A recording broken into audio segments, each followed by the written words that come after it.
Y el que recibe a un niño en mi nombre, aquellos que están rodeados de limitaciones y en su limitación como el niño, depende, porque el niño depende de los demás. Esto nos habla de la disposición a servir en esas condiciones y con esas características. Si servimos con humildad, en el nombre de Cristo, el que lo hace esto, dice, me recibe a mí. Y el que me recibe a mí, no me recibe a mí, sino al Padre. Así que yo no sé si ellos llegaron a comprender, o no sé si nosotros llegamos a comprender lo que es el servicio. Era cosa del Señor. Lo que requiere de nosotros, la disposición y la forma en la cual puede ser efectivo, y no quizá a los ojos de los hombres, porque nosotros podemos decir, fíjate, nosotros somos 4 en la iglesia, ¿qué pasará que no vienen más? Y a veces te viene esa autocomplacencia, porque pensar eso es una autocomplacencia. ¿Por qué? Porque si Dios quiere que estemos así, yo tengo que aceptarlo humildemente, porque si no, me crea un tremendo problema. Quiero autocomplacerme, por lo tanto, eso es desagradable ante los ojos de Dios. Tanto si hay muchos como si hay pocos. El servicio, en humildad, en el nombre de Cristo. Y el que recibe así, dice, no me recibe a mí, sino al Padre. Jesús en otra ocasión se ha identificado con la necesitada. Bueno, ¿os acordáis en Mateo capítulo 25, cuando dice, cuando él venga a juzgar a las naciones, a juzgar a sus siervos, y dice, llega un momento en el cual habrá siervos suyos y le dirá, benditos de mi Padre, pasad, porque tuve hambre y me disteis de comer, tuve sed y me disteis de beber, estuve enfermo y me visitasteis, estuve en la cárcel y me visteis a verme. Y dice que los justos le dirán, pero Señor, pero ¿cuándo nosotros aquí personalmente te hemos dado de comer o te hemos visitado en la cárcel? ¿Cuándo hemos hecho esto? Y el Señor dice algo muy hermoso. Cuando te vimos enfermo en la cárcel, dice, y el rey responderá, de cierto os digo, en cuanto lo hicisteis a uno de estos mis hermanos pequeñitos, a mí me lo hiciste. El Señor se identifica con la necesidad. ¿Nos damos cuenta lo que es el servicio? Él se identifica con la necesidad. Hermoso, claro, evidente, bueno para meditarlo, hermano y hermana, bueno para que entre en nuestro corazón y en nuestra vida y sean éticas para proceder en nuestro día a día. ¿Qué es lo que pide de mí como servidor? O de ti como servidor o servidora. Es bien claro, ¿verdad? Quedó toda la discusión de quién iba a ser el más grande. No sé si quedó a un lado, pero ellos después murieron como mártires. Fueron hombres que sembraron el Evangelio y hoy lo llegamos a conocer gracias a ellos. Pero en esa época de su vida estaban así. Estaban un poquito para allá, ¿verdad? Y aquí encontramos algo importante, algo bien que debe de captar. Y yo quiero que tú captes esto, porque fijaros, dice el que, es una palabra bien importante, el que me recibe a mí, no me recibe a mí, sino al que me envió. ¿Y quién envió a Jesús? El Padre. Y sabes, aquí hay algo bien importante, que lo puedes subrayar en tu Biblia, ¿verdad? Nadie viene al Padre, sino por Jesús. Nadie. El Señor Jesús en Juan 14, 16, Jesús le dice, yo soy el camino, yo soy la verdad, yo soy la vida, y nadie viene al Padre sino por mí. Esto es terminante y es fundamental. Hay algunas religiones que enseñan, mira, no, tú ve a Dios, tú ve al Padre, y en el Padre está el Hijo y el Espíritu Santo, tú ve, y a la larga después irás al Hijo. No hay forma para llegar a Dios sino solamente a través de Jesucristo. Oiga, El camino para llegar al Padre es a través de Jesús, no es a través de otra cosa. No es a través de la Virgen María o a través, como lo dicen los testigos, a través de Jehová. No, para llegar al Padre es a través del Hijo. Esto es doctrina fundamental y terminante. Y no me gusta llenarme la palabra de doctrina, porque uno cae, pero es terminante, hermano. Solamente llegamos al Padre a través de Jesús, a través de Yeshua, a través de Él. No hay otra forma. No hay forma religiosa que dice como los judíos, bueno, nosotros creemos en Yahweh, en Hashem, en Elohim, ¿yes? Pero mientras no vengáis al conocimiento del Mesías, vuestra oída al Padre no tiene valor. No tiene valor ninguno. Vamos al Padre a través del Mesías, a través de Yeshua, a través de Jesús. No hay otra forma. Y si alguien dice, pero usted es terminante, no, es que la palabra de Dios, Jesús dice, yo soy el camino. No dijo, yo soy un camino, yo soy una vía, no, es el único. Es el único. Queda claro esto, ¿verdad? Está bien que lo aclaremos entre nosotros, porque somos poquitos, ¿verdad? Pero hay grupos como los testigos, los unitarios, los mormones, etcétera, etcétera, que enseñan otras cosas. Y tú como creyente, cuando te van diciendo, y dices, no, el camino al Padre es a través de Jesús. No es a través de María, no es a través de... Sí, pero no, es terminante, ¿verdad? Y algo aquí que vemos en el texto después, que Juan se siente tocado por esto. ¿Vale? Juan es un joven, es un muchacho, 16, 17 años, y él se siente tocado. Y dice, Juan le respondió diciendo, maestro, oye, sígueme la lectura, a lo mejor estoy diciendo algo que no es. Toma tu Biblia y sigue la lectura, por favor. Por favor. Jesús le respondió diciendo, maestro, hemos visto a uno que en tu nombre echa fuera demonios, pero él no nos sigue y se lo prohibimos. Qué fuerte es esto. Porque no nos sigue. Pero Jesús le dijo, no se lo prohibáis, porque ninguno hay que haga milagro en mi nombre que luego pueda decir mal de mí, porque el que no es contra nosotros, por nosotros es. Y esto es una tremenda enseñanza. El Señor dice, a no estar en contra de Cristo, está en favor de Él. ¿Habían visto a alguien que en el nombre de Él? Pero Juan dijo, bueno, tú no eres de los nuestros, así que te prohibimos predicar o hablar. Bueno, esto es muy fuerte, ¿verdad? ¿Quién soy yo para decir al criado ajeno, oye, tú estás mal? ¿Quién soy yo? ¿Quién soy yo? Y esto a veces, ¿cuántas injusticias o divisiones se han llevado a cabo en la iglesia del Señor?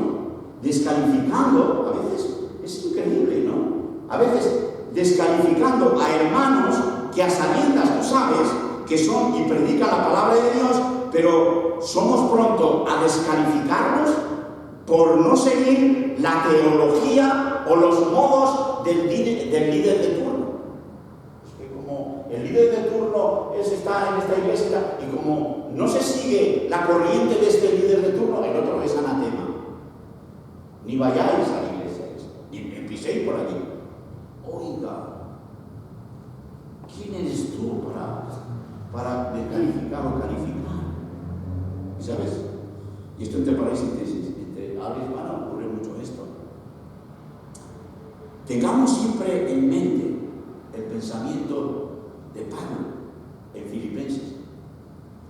Pablo hay un momento en su vida que está sufriendo bastante. Él es puesto en la cárcel. Algunos de los hermanos se alegran y dicen, mira, está ahí mismo acá. Hablaba demasiado. Había personas que no lo creían simpático Pablo. Y decían, mira, está bien. Y Pablo, parece mentira, ¿verdad? Que sea eso así. Parece mentira. Bueno, pero es que ocurre en el día de hoy. Es que en el día de hoy ocurre también. No vayas bien, eso. En fin, tranquilo. Pero sí, ocurre en el día de hoy. Y mira lo que Pablo dice. En el versículo 15 al 18 dice: de manera que mis prisiones han sido célebres en Cristo en todo el pretorio y todo lo demás. Dice: muchos de los hermanos en el Señor, tomando ánimo, pues predican y se atreven a predicar mejor. Dice: algunos a la verdad predican a Cristo, esto está en Filipenses 1, predican a Cristo por envidia y porfía, mas algunos lo hacen de buena gana. Dice: los unos anuncian a Cristo por contención, no sinceramente, pensando añadir aflicciones a mis prisiones.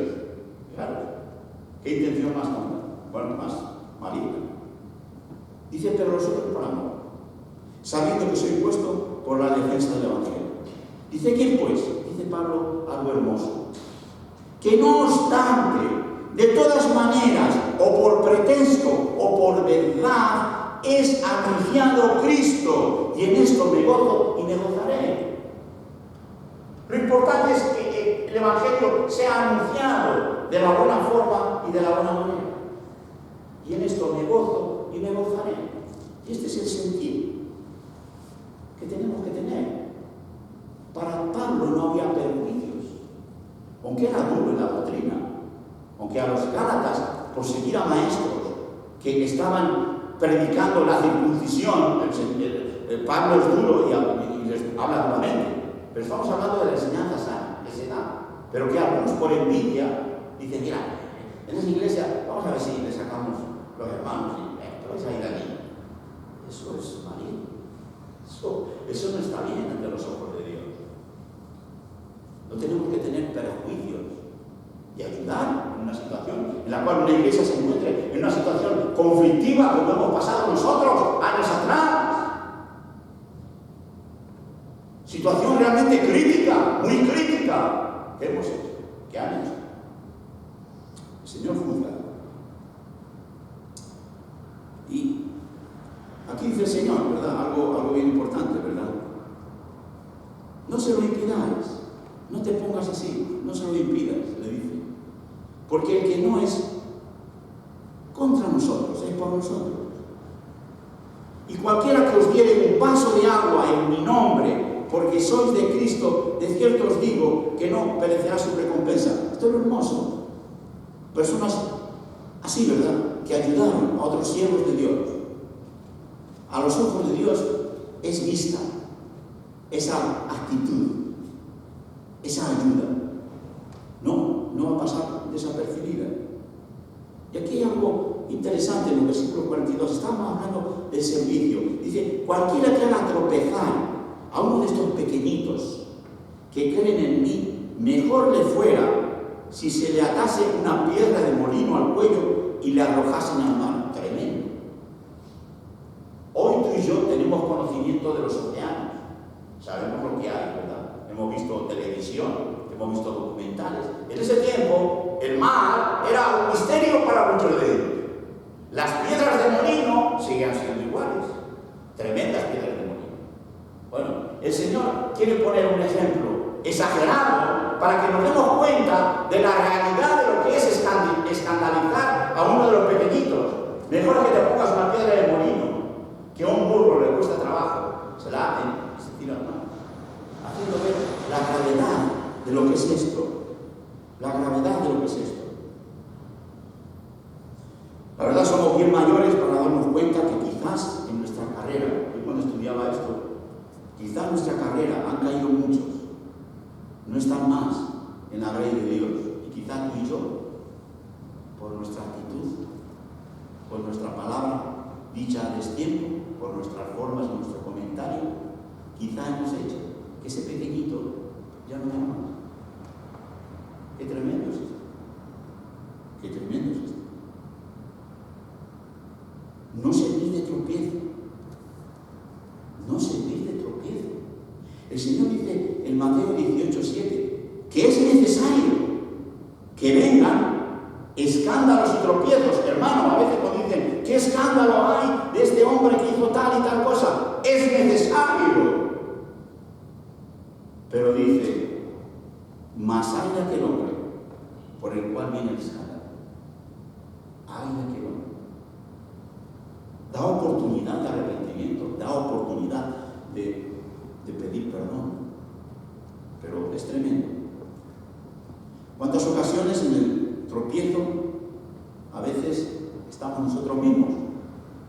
aquí nos pone un ejemplo tremendo. El Señor dice, si tu mano te fuera ocasión de caer, córtala.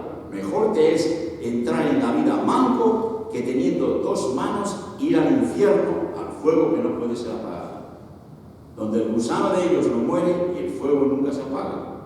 Y si tu pie te fue ocasión de caer, córtalo.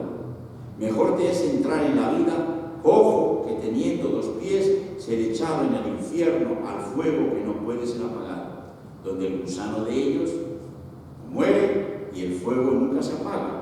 Si tu ojo te fuera ocasión de caer, sácalo. Mejor te es entrar en el reino de Dios con un ojo que teniendo dos ojos ser echado al infierno. Esto es tremendo. Hay gente que quiere suavizar esto, pero yo soy de la opinión que hay que hacerlo.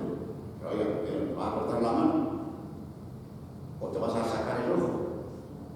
Lo que nos está diciendo aquí, los órganos de nuestro cuerpo no funcionan independientemente. Hasta ahora yo no he visto mi mano, que yo la he dejado en el shopping y la manita sola ha ido a sacar algo, ¿verdad? No, tiene que haber habido una intención en nuestra mente que haya movido la mano para afanar algo, ¿no?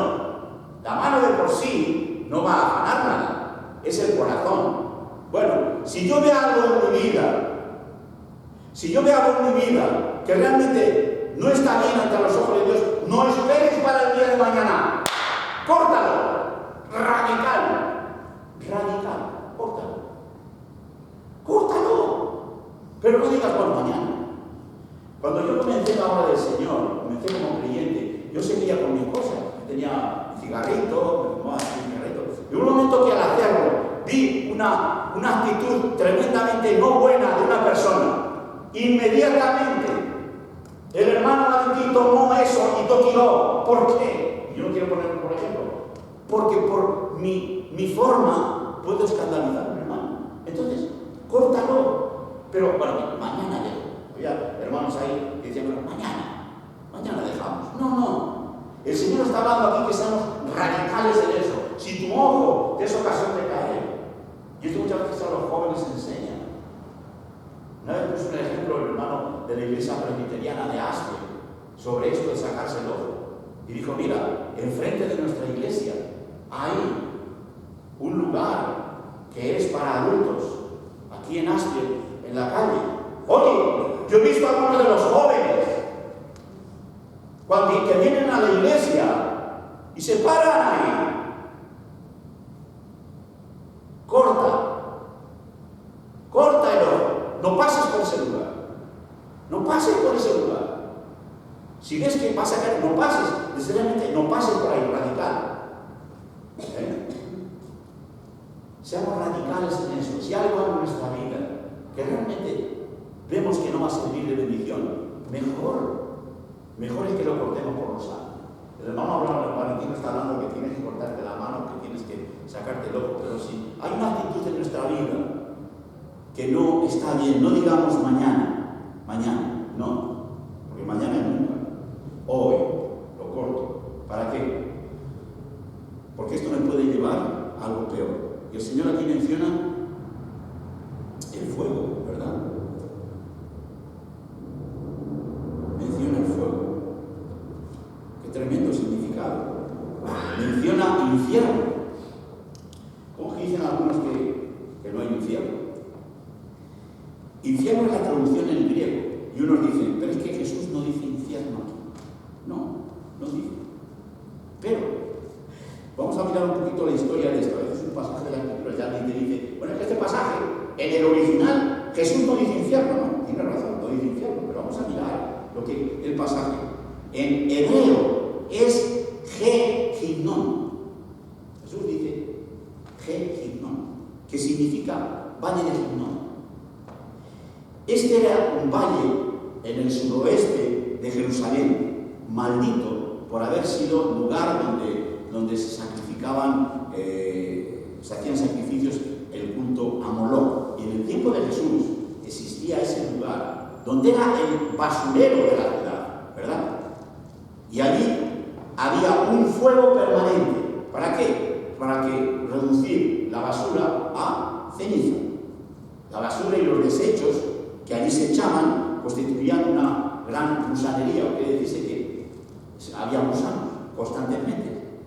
En el pensamiento judaico, y Jesús no es inglés, no es latino, no es australiano, Jesús es judío.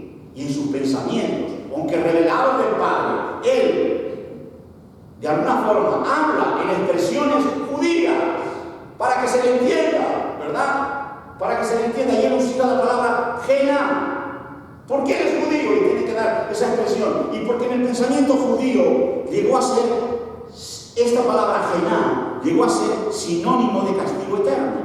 El gusano que nunca se muere es extraído precisamente de ese lugar. Jesús toma este cuadro visible de la ciudad de Jerusalén, el basurero, y dice, este es un tipo de lo que será el castigo eterno. ¿Menciona la palabra infierno? No, pero menciona la palabra Gená. Igual que hay una expresión que el Señor utiliza. El Señor nunca dijo, mi iglesia. Pero por eso no quiere decir que no fundó la iglesia. El Señor utilizó la palabra, en vez de iglesia, dijo mi Elohim. ¿Por qué? Porque él es hebreo. Y la palabra congregación o iglesia en hebreo es Elohim. Fíjate. Y en esta expresión, infierno en hebreo no existe la palabra infierno. La palabra infierno es que está en griego y después se traduce al latín. Es Gená. Entonces ellos dicen, ¿lo ves? Como Jesús, eso es un infierno, es un invento. Oiga, a veces hay personas que se meten algo, aquellos predicadores diciendo que el cielo no existe porque el Señor no lo mencionó. En realidad no menciona la expresión idiomática infierno, pero menciona Gená. Y eso en hebreo significa castigo. ¿Está claro? O pierdo un poquito. Bueno, eso es lo que quiere decir. De la misma forma que tenemos nosotros expresiones en castellano que no están en inglés, pues por eso no puede decir, no menciono tal cosa. El Señor no menciona ese sentido, pero en el sentido, le da un sentido de algo eterno, el castigo, el fuego, ¿verdad? Es su identificación con el castigo eterno. Así que este texto, para aquellos que dicen, no, el infierno no existe, este texto es una prueba de que sí existe. Pues está también lo que es Lázaro y el hombre rico y otros pasajes de la Escritura. Bueno, y el Señor concluye y trata de explicar a sus discípulos en los dos últimos versículos, en el área de servicio, lo que está dando, lo que Él ha estado dando en estos dos versículos finales que vemos. Porque dice, porque todos serán salados con fuego, y todo sacrificio será salado con sal. El Señor está hablando de fuego, ¿verdad? Ha hablado de fuego, ese fuego que nunca se apaga, que duda cabe que es referencia al infierno, que nos habla de juicio. Sabemos que el creyente, si está en Cristo, como nos dice Primera de Tesalonicenses, capítulo 1, versículo 16, si tú y yo estamos en Cristo, somos libres de la ira venidera, ¿ya? Somos libres del fuego eterno, somos libres de la ira venidera. ¿Por qué? Porque Cristo pagó por nosotros. Ahora bien, cuando Jesús dice aquí, siguiente, todos, versículo 49, que nos dice, porque todos serán salados con fuego. ¿Todos a quién se refiere? A los creyentes, a los que han creído en Cristo Jesús, que hemos seguido y seguimos la fe del Hijo de Dios. Serán salados con fuego. ¿Qué quiere decir esto tan difícil?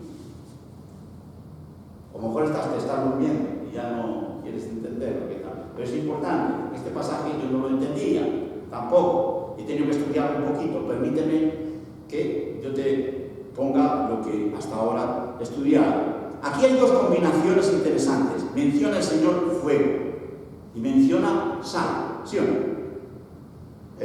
Menciona fuego y menciona sal. ¿Cómo combino yo eso? ¿Qué me quiere decir el Señor aquí? Es interesante, como hemos dicho antes, que el fuego que vemos aquí no es de juicio, porque ya se ha efectuado en la persona del Hijo de Dios. Los creyentes seremos purificados en nuestro correr en este mundo, como peregrinos, como extranjeros. Sufriremos, hermano. Sufriremos pruebas, las persecuciones. En Australia no, en otro tipo de cosas. En Arabia Saudita, hermanos nuestros están perseguidos. Forman parte del paquete que se nos da. El fuego de la prueba forma parte del paquete que el Señor se nos da. El apóstol Pedro nos dice esta realidad. Si vais conmigo a Primera de Pedro. Estoy llevando mucho tema aquí, ¿verdad?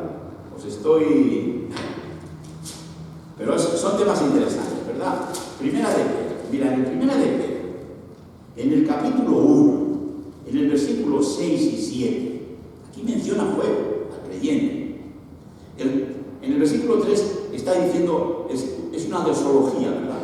Que dice, en el cual bendito sea el Dios y Padre nuestro Señor Jesucristo. ¿Por qué? Porque Él, su grande misericordia, nos hizo renacer, nos hizo una esperanza de la resurrección en Cristo Jesús, nos dio una herencia incorruptible, somos guardados en Dios a través de Cristo, ¿verdad? Pero aquí añade el versículo 6 una cosa. Quiero que abras tu Biblia, hermano, y lo leas, y lo leas. Puedes decir, bueno, esto ya lo sé. Puedes decir, bueno, esto ya lo sé.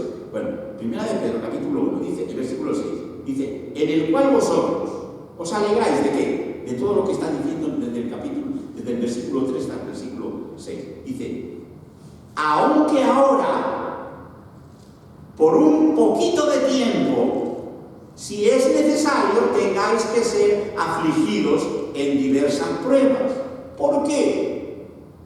Para que sometida a prueba vuestra fe, mucho más preciosa que el oro, el cual, aunque perecedero, se prueba ¿con qué? Con fuego. Sea hallada en alabanza, en gloria y en honra, cuando sea manifestado Jesucristo. La prueba de fuego del creyente. Y esto no nos debe de sorprender. Esto que ha venido no nos debe de sorprender. En esta misma carta, si pasas unos versículos más adelante, me parece que es en el capítulo 4, en el versículo 12, dice, amados, no os sorprendáis del fuego de prueba que os ha sobrevenido, como si alguna cosa extraña os aconteciera. O sea, cuando te viene la prueba de fuego, hermano, digo, oye, ¿qué cosa? No te sorprendas, hermano. Pero si es que esto forma parte de lo que el Señor te ha dado en tu vida y en mi vida. Él nos ha dado salvación, nos ha dado vida eterna, pero dentro de ese paquete nos ha dado la prueba de fuego. Nos ha dado esto. Y no nos debe de sorprender. No nos debe de sorprender.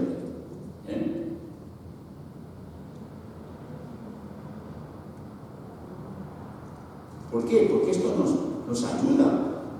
No es algo extraño.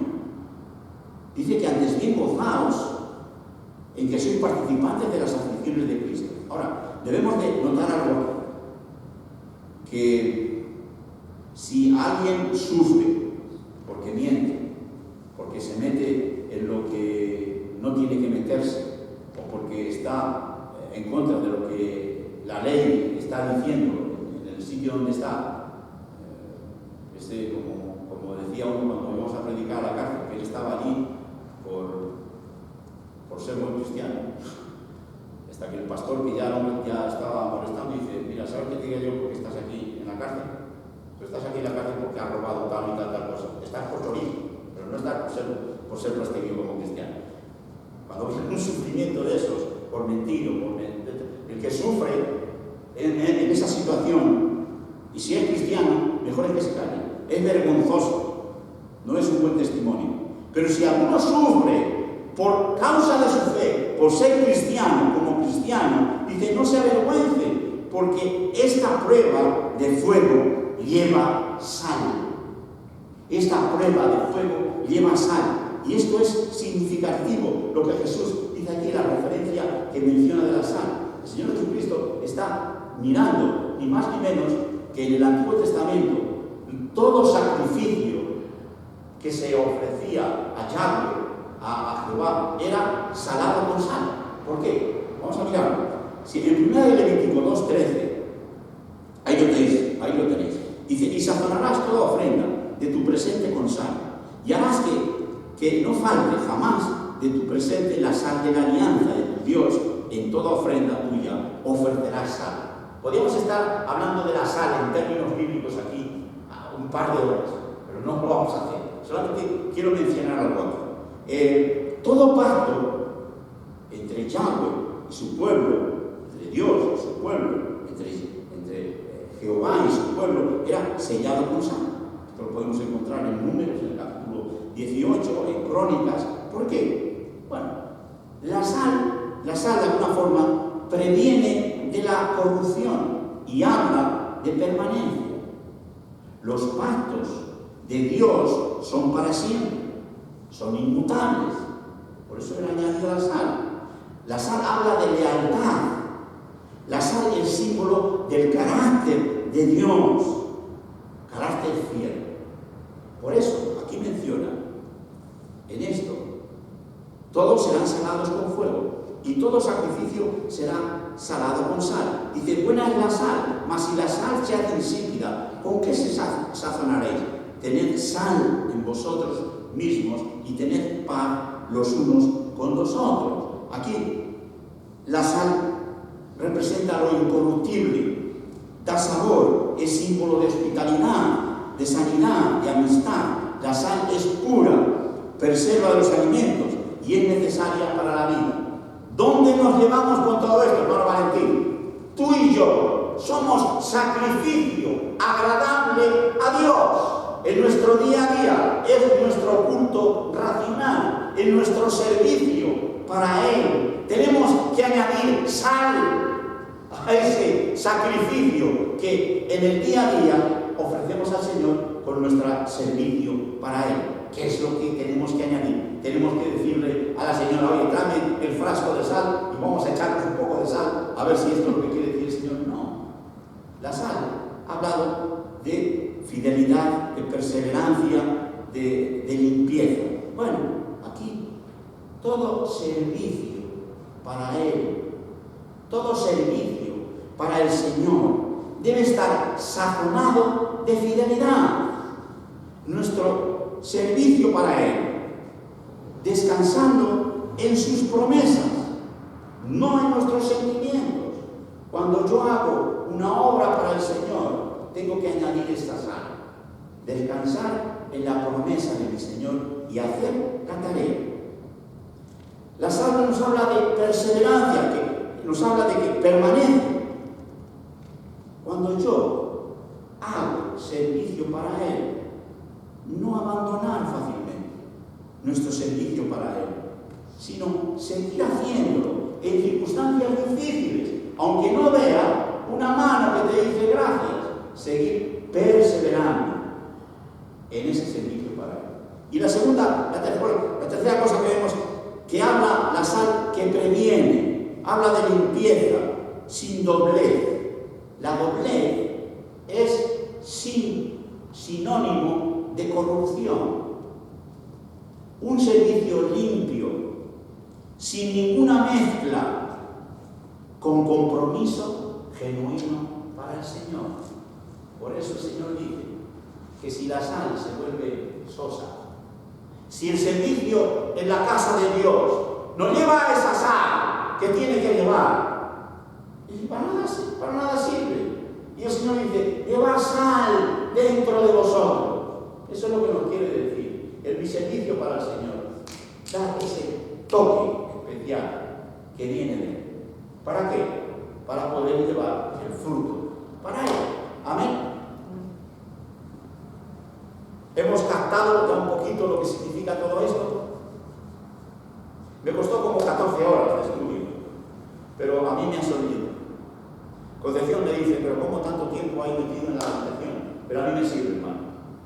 Me sirve tremendamente. ¿Para qué? Para que mañana cuando vaya yo a mi trabajito, vaya con gozo en el Señor. ¿Por qué? Porque nuestros pensamientos se conforman al pensamiento de Cristo. Hermano, si tú mañana, por la mañana, cuando vayas a tu trabajo, cuando Blanca esté en su nursing home, cuando tú estés haciendo tu cosa, si tu pensamiento no se conforma al pensamiento del Señor, lo vas a pasar mal.